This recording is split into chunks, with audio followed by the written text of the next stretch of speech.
আন্তর্জাতিক ভূ-রাজনীতিতে নতুন মেরুকরণ কি আসন্ন? দক্ষিণ আফ্রিকার উপকূলে সম্প্রতি শুরু হওয়া এক বিশাল নৌমহড়া ঘিরে তৈরি হয়েছে নানান জল্পনা। এক্সারসাইজ উইল ফর পিস 2026 নামের এই মহড়ায় অংশ নিয়েছে চীন, রাশিয়া ও ইরান। দক্ষিণ আফ্রিকায় এই উদ্যোগকে ব্রিক্স প্লাস দেশগুলোর মধ্যে সামুদ্রিক সহযোগিতা জোরদার করার একটি প্রচেষ্টা হিসেবে বর্ণনা করেছে। গত 9 জানুয়ারি দক্ষিণ আফ্রিকার সাইমন্স টাউন নৌঘাটির কাছে শুরু হয়েছে এই যৌথ নৌমহড়া।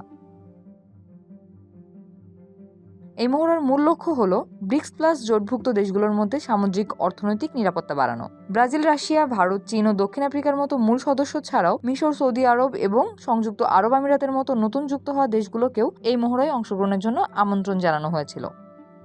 যদিও দক্ষিণ আফ্রিকা নিয়মিতভাবে চীন ও রাশিয়ার সঙ্গে এই ধরনের সামরিক মহড়া চালিয়ে থাকে, কিন্তু এবছরের মহড়াটি এমন এক সময় অনুষ্ঠিত হচ্ছে যখন বিশ্বজুড়ে ভূ রাজনৈতিক উত্তেজনা তুঙ্গে। বিশেষ করে ইউক্রেন যুদ্ধের প্রেক্ষাপটে এই মহড়া একটি ভিন্ন মাত্রা পেয়েছে, আর এই কারণেই নৌঘাটির বাইরে দেখা গেছে তীব্র প্রতিবাদ।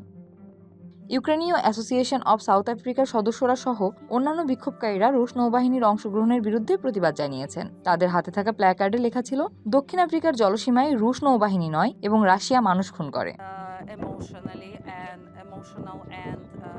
ইউক্রেনীয়দের জন্য এবং একজন ইউক্রেনীয় হিসেবে আমার জন্য এটি অত্যন্ত আবেগঘন বিষয়, এবং এটা দেখা খুবই কষ্টের যে রাশিয়ার নৌবাহিনী যারা ইউক্রেনের মানুষকে হত্যা করছে তারা দক্ষিণ আফ্রিকার জলসীমায় নৌ প্রশিক্ষণ নিচ্ছে। তাই আমরা দক্ষিণ আফ্রিকাকে অনুরোধ করছি রাশিয়ার নৌবাহিনীর সাথে এই প্রশিক্ষণ ও সহযোগিতা বন্ধ করুন, কারণ এটি রাশিয়ান সেনাবাহিনীর অংশ যারা শান্তিপূর্ণ ইউক্রেনীয়দের হত্যা করছে এবং একটি সার্বভৌম দেশ হিসেবে ইউক্রেনের উপর আগ্রাসন চালাচ্ছে।